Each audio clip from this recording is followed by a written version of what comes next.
नमस्कार, जय जय राम, जय सिया राम।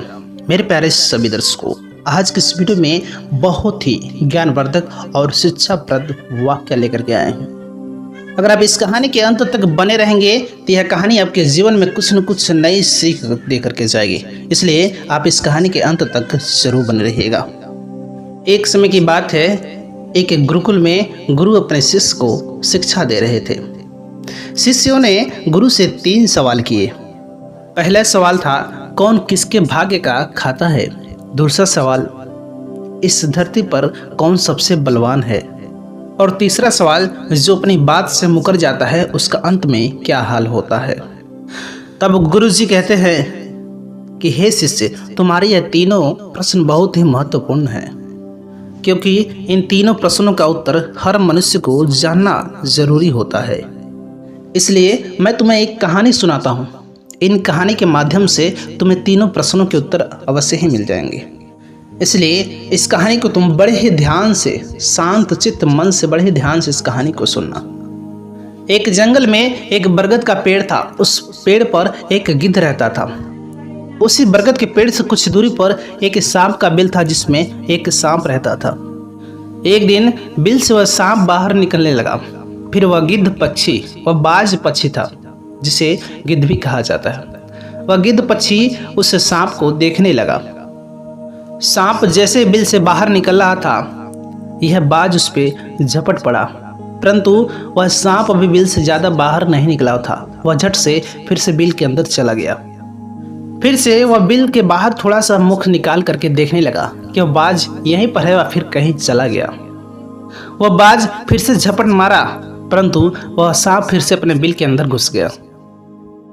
जब भी वह बिल से बाहर निकलने की कोशिश करता, वह बाज यही सोचता कि तू जब भी बिल से बाहर निकलेगा मैं तुझे उठा ले जाऊंगा। अब इस कारण से वह सर्प बिल के बाहर निकलता ही नहीं है, वह बिल के अंदर ही रहता है। जब काफ़ी दिन हो जाते हैं, वह सर्प बिल के बाहर निकलता ही नहीं है। जब ज़्यादा दिन हो जाते हैं तो सर्प अपने मन में सोचता है कि यदि राजा विक्रम कहीं से आ जाए तो वह दूसरों की मदद करते हैं, और राजा विक्रम ही ऐसे हैं जो मुझे बचा सकते हैं। वह सांप बिल में बैठा रहता। जो कोई भी उस रास्ते से जाता, वह कहता था कि भाई, मेरा एक संदेशा राजा विक्रम तक पहुंचा दो, या फिर मुझे राजा विक्रम से मिला दो, मैं उसका जीवन भर एहसानमंद रहूंगा। एक दिन राजा विक्रम उसी जंगल के रास्ते जा रहे थे। तब सर्प ने बिल के अंदर से ही किसी के जाने की आवाज़ सुनी। सर्प ने बिल के अंदर से ही कहा कि भाई, कोई है जो मुझे राजा विक्रम से मिला दे, मैं उसका बहुत एहसानमंद रहूंगा। राजा विक्रम उस सर्प की आवाज़ को सुने। उन्होंने पूछा, क्यों भाई, आपको राजा विक्रम से क्या काम है।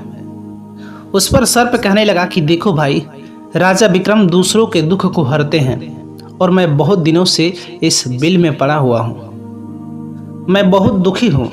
जब भी मैं इस बिल से बाहर निकलता हूँ, उस वृक्ष पे एक बाज पक्षी का बसेरा है। वह बाज पक्षी मुझ पर हमला करने लगता है, इसलिए मैं इस बिल से बाहर नहीं निकलता हूँ, और ना ही मुझे कुछ खाने के लिए मिलता है। ऐसे ही इस बिल में पड़ा हुआ हूँ, ऐसे ही अपना जीवन व्यतीत कर रहा हूँ। राजा विक्रम कहने लगे कि हे सर्पराज, मैं ही राजा विक्रम हूँ, बताओ मैं आपका कैसे कष्ट का निवारण करूँ। उस सर्प ने कहा कि हे महाराज, जैसा आपको उचित लगे वैसा ही करिए, लेकिन मेरा इस बाज से पीछा छुड़ा दीजिए, नहीं तो यह बाज एक दिन मुझे मार ही देगा।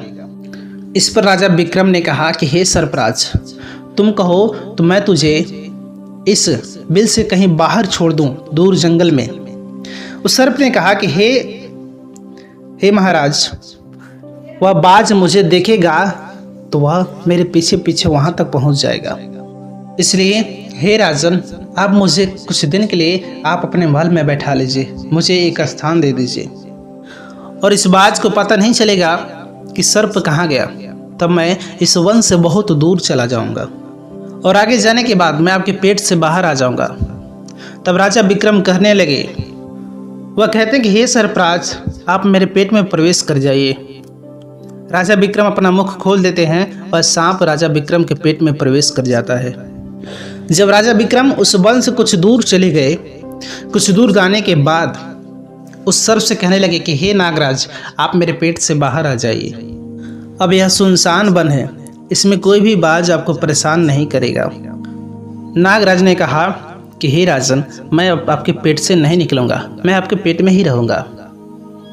फिर राजा विक्रम ने कहा कि आपने मुझसे वादा किया था कि आप मेरे पेट से बाहर आ जाएंगे। सांप कहने लगा कि देखो महाराज, जैसा आनंद आपके पेट में रहने का है, वैसा आनंद इस सुनसान वन में एक बिल में रहने का नहीं होता है, इसलिए मैं तुम्हारे पेट से कभी बाहर नहीं निकलूंगा। राजा विक्रम मन में सोचने लगे कि यह तो बड़ा दुष्ट सर्प है, अब मैं क्या करूं। और उस सर्प के विष के प्रभाव से महाराज विक्रम के पूरे शरीर में कोढ़ फूटने लगा और महाराजा विक्रम के शरीर में कोढ़ निकल गया।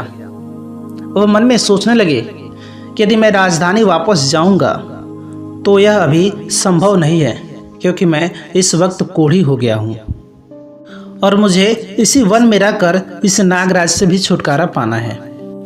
यह सोचकर राजा विक्रम एक पेड़ के नीचे झोपड़ी बना करके सो जाते हैं। उनके शरीर से बदबू आने लगी, उनके शरीर में कोढ़ फूट गया, उनके शरीर से बदबू आने लगी जो कि सर्प का जहर था। वह सर्प कुंडली मार करके राजा विक्रम के पेट में बैठा हुआ था। अब राजा विक्रम कोढ़ी के रूप में उस वन में पड़े हुए थे। वहीं पर एक जनपद था श्रावस्ती। श्रावस्ती नगरी के राजा थे ताम्रध्वज। महाराज ताम्रध्वज की 3 पुत्रियां थी और महाराज ताम्रध्वज बड़ा ही अहंकारी और अभिमानी था। एक दिन वह राजा अपने तीनों बेटियों से पूछा कि बताओ बेटियों, तुम किसके भाग्य की खाते हो। 2 बेटियां तो राजा के डर से कही कि पिताजी, मैं आपके भाग्य की खाती हूँ। परंतु उनमें से एक चित्ररेखा नाम की बेटी थी जो राजा ताम्रध्वज से कहती कि नहीं पिताजी, मैं किसी के भाग्य की नहीं खाती हूँ, मैं तो केवल अपने ही भाग्य की खाती हूँ। उस बेटी की बात को सुनकर के राजा को बड़ा ही क्रोध आया। वह राजा ने उसी समय नाई और ब्राह्मण को बुलाया और उसने कहा कि मेरे इन दोनों बेटियों का रिश्ता किसी राजा के वहाँ करके आइए, और जो ये मेरी तीसरी बेटी है चित्रकला, इसकी रिश्ता किसी कोढ़ी, किसी कलंकी व्यक्ति के साथ में करके आइए। फिर राजा का आदेश सुनते ही नाई और ब्राह्मण उस राजा के राज्य से निकल चलते हैं रिश्ता देखने के लिए।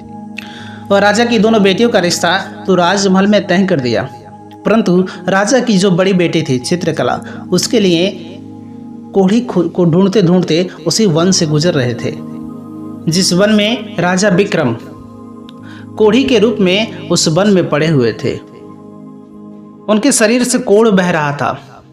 तो राजा विक्रम को देख करके नाई और पंडित कहने लगे कि इससे अच्छा तो हमें कोई कोढ़ी व्यक्ति नहीं मिल सकता, इसलिए राजा की बेटी का रिश्ता इसी के साथ तय करके चल देते हैं। राजा विक्रम के साथ ताम्रध्वज की बेटी चित्रा का विवाह तय कर दिया और राजा ताम्रध्वज ने भी अपने बेटी चित्ररेखा को उस राजा विक्रमादित्य के साथ मिलाकर जल्द से ही विवाह कर दिया। राजा विक्रम एक पराक्रमी राजा थे और सर्प के चपेट में आकर के एक कोढ़ी का जीवन व्यतीत कर रहे थे। लेकिन राजा ताम्रध्वज की जो बेटी जो राजा विक्रम के साथ विवाह हुआ, वो बहुत पतिव्रता नारी थी। वो अपने पति राजा विक्रम की सेवा करते थे और जो दोनों बेटी थी वो बड़े बड़े राजा महाराजा के घर में गई, तो वह दोनों तो बड़ा ही सुखमय आराम की जीवन जी रही थी। लेकिन जो चित्ररेखा थी, ताम्रध्वज की जो एक बेटी थी, वह राजा विक्रमादित्य के साथ बड़ा ही दुख काट रही थी। कहते हैं जो अपने नियम और सिद्धांतों का पालन करता है, हमेशा धर्म के रास्ते पे चलता है, ईश्वर उसे हमेशा सुखी ही देखना चाहते हैं। भगवान उसे हमेशा आनंद प्रदान करता है। इसलिए उस झोपड़ी में रहते रहते उस चित्ररेखा को बहुत दिन हो गए। उस झोपड़ी के पास एक पीपल का वृक्ष था। उस वृक्ष के नीचे एक दूसरा सांप रहता था। एक रात राजा विक्रम सो रहे थे और रात्रि का समय था, तो वह चित्ररेखा राजा विक्रम की सेवा कर रही थी। उसी समय वह सर्प बिल से बाहर निकलता है और बाहर निकलने के बाद वह कहता है कि अरे दुष्ट, तुमने तो अपने वादों से मुकर गया। तुमने तो राजा से कहा था कि मैं जंगल जाके आपके पेट से निकल जाऊंगा और तुम इस सुनसान जंगल में आके राजा को बातों से तुम मुकर गया। इस प्रकार ही राजा के पेट में तू बैठ करके रह गया। तुम्हारे विष के कारण राजा के पूरे शरीर से कोढ़ निकल आया। तुम्हें अंदाजा नहीं तुमने कितना गलत कार्य किया है।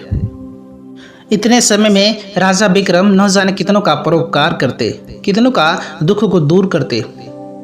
इतने में वह सांप कहने लगा, यदि कोई सुन रहा है मैं तेरे मरने का इंतजाम करता हूँ। यदि कोई गंगा जल ला करके इस राजा को पिला दे तो तेरे उसी समय 100 टुकड़े हो जाएंगे और तू मल के रास्ते से बाहर निकल जाएगा। अब राजा के पेट में जो सर्प बैठा था वह कहने लगा कि तेरे जैसा भी मैंने कभी नहीं देखा। धन के खजाने पर कुंडली मार करके बैठा है। यदि यह धन मानव कल्याण के समुदाय में लगाया जाता तो इससे न जाने कितने मानवों का भला होता। मैं भी तेरे मरने का उपाय बता रहा हूँ। यदि कोई सुन रहा हो तो कोई 1 पीपा तेल गर्म करके तेरे बिल में डाल दे तो उसी समय तू नष्ट हो जाएगा और इस बिल वाले जगह की खुदाई करेगा तो उसे अपार धन की प्राप्ति होगी। इस बात को चित्ररेखा राजा विक्रमादित्य के सेवा करते हुए सारी बातों को बड़े ध्यान से सुन रही थी। अब चित्ररेखा को समझ में आया कि यह राजा विक्रम है, इनके पेट में सांप है, इस वजह से महाराज को कोढ़ निकल आया है। तो वह चित्ररेखा एक महर्षि की कुटिया पर पहुंचती है, कहती है कि हे गुरुजी, मुझे 1 गिलास गंगा जल की आवश्यकता है। ऋषि मुनि ने कहा कि बेटी तुम कौन हो और गंगा जल का क्या करोगी? चित्ररेखा कहने लगी कि हे मुनिवर, मैं राजा ताम्रध्वज की बेटी चित्ररेखा हूँ और मेरे पति के लिए मुझे दवा के रूप में गंगा जल चाहिए। उस ऋषि ने उसे 1 गिलास गंगा जल दे दिया। अब चित्ररेखा वहाँ से जल्दी भाग करके वह गंगा जल लेकर के महाराजा विक्रमादित्य के पास पहुँच गई और महाराज विक्रमादित्य से कहने लगी, महाराज यह दवाई है आपके कोढ़ को ठीक करने के लिए, आप इसे पी जाइए। जैसे ही आप इसको पिएंगे आपका कोढ़ ठीक हो जाएगा। और महाराज विक्रमादित्य इस जल को पी गए। उस सर्प के उसी समय 100 टुकड़े हो गए। जो सर्प कुंडली मार करके राजा के पेट में सोया हुआ था वह सर्प उसी समय मर गया। वह धीरे धीरे राजा के शरीर से मल के रास्ते बाहर निकल आया।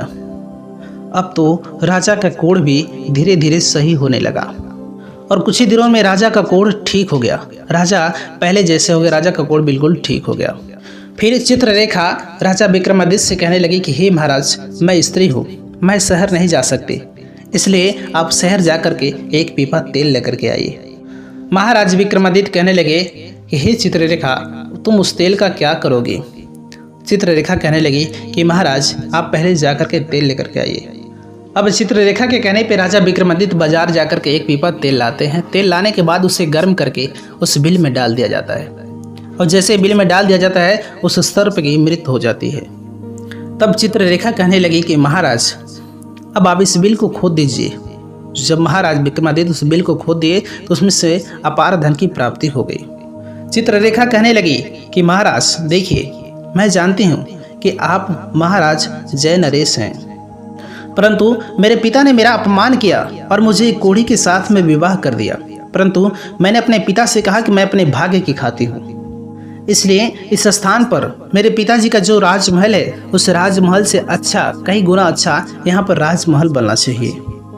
चित्ररेखा की बात को सुन करके राजा विक्रमादित्य कहने लगे कि चित्ररेखा तुम कैसी बात कर रही हो, हम नरेश हैं और भला मैं यहाँ पर राजमहल क्यों बनाऊंगा? आप मेरे साथ उज्जैन नगरी को चलिए। परंतु चित्ररेखा के कहने के बाद राजा विक्रमादित्य कहते रह गए, लेकिन चित्ररेखा राजा विक्रमादित्य की बात नहीं मानी। फिर राजा विक्रम ने उस जंगल में एक शानदार राजमहल का निर्माण करवाया। समय सबसे ज़्यादा बलवान होता है और कोई बलवान नहीं होता है। जिसका समय अच्छा रहता है वह आगे बढ़ता रहता है और जिसका समय खराब होता है, जिसका समय विपरीत हो जाता है, वह पतन की ओर अग्रसर होता चला जाता है। फिर राजा ताम्रध्वज पर एक राजा आक्रमण कर देता है और फिर राजा ताम्रध्वज पराजित हो जाता है और राजा ताम्रध्वज अपने प्राण को बचाने के लिए उसी जंगल में चला जाता है।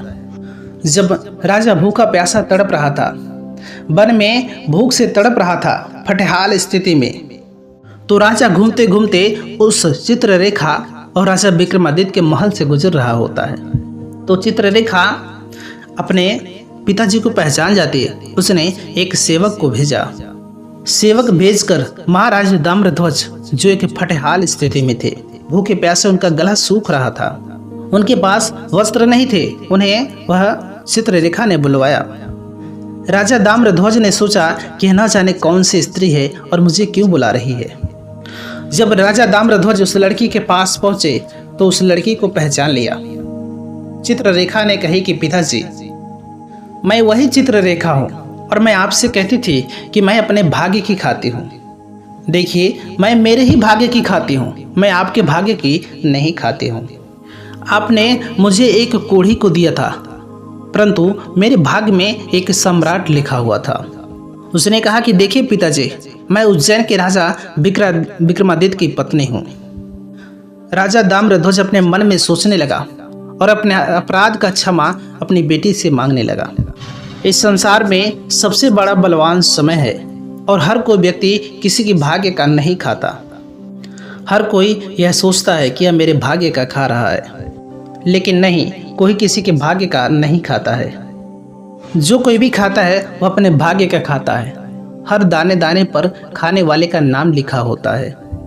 आप यह बिल्कुल ही ना सोचें कि हम किसी को खिला रहे हैं। आप किसी को खिलाने वाले कौन होते हैं? इस संसार को खिलाने वाला तो एक ही होता है, वह है परमेश्वर।